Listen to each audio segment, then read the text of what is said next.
technology has got to the point of a kind of epitome of state. So we can produce goods, democratic goods, that are probably as good, if not better, than luxury goods. In other words, anybody in a kind of lower income could probably live a life with good product, good things around them, kind of good environments, without really the capital of the kind of elite market. That's the first thing. And in fact, I have a big argument that the luxury market is having a hard time now because they realize that the question is, what do they offer compared to the mass market? You know, a lot of people that say to me, they say strange things to me. They say, journalists do this a lot. They say your work is kind of childlike sometimes. And I thought, you know, I used to take that as an insult. Then I started realizing that what they meant by childlike is that maybe, that I'm communicating something at this moment in time. Now, look at the child.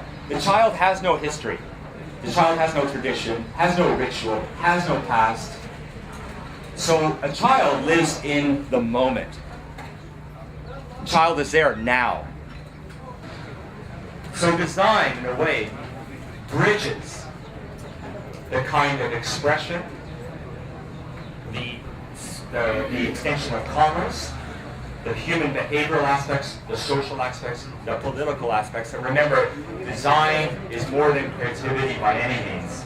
When we start to shape the world, when the paper cup in 1933 was introduced, we shaped the future of the way, we changed the future of the way we eat and the way we drink.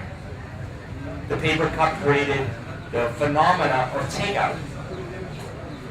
So design is this kind of perpetual, ongoing instrument that starts to shift and change human behavior. And it shapes a new world, a new landscape. This object didn't transcend and change in its archetype. Why didn't it transcend and change its archetype? This is human nature. Human nature is that we keep existing and reverting to archetypes. We think the past is better. The past was never better. We didn't have a light bulb 150 years ago. We didn't have a toilet 200 years ago. Life is better now. And that object should be shaped around our social life, our human behavior, and the object that should exist today should be resonant of that moment in time. I was just in Cape Town, in Shantytown, you know, poor housing, people with absolutely no money making their houses out of cardboard, and I go in and I walk around, and people are entrepreneurs making jewelry with a computer. Imagine this, they have a computer and a website, and they're living in a cardboard box. So the time we live in now is that we're communicated and connected to the rest of the world. So if I can do this, if I can have a website, if I'm digitally connected, if I can Skype people for free, if I can make my MySpace and make friends, etc., then why is not this object and the seat you sit in and the architecture you live in and the car you drive as progressive, as innovative as the digital age is? And here's the digital age, and here's the physical age.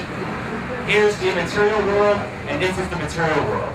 The material world has to catch up to the immaterial world. And the immaterial world has an aesthetic.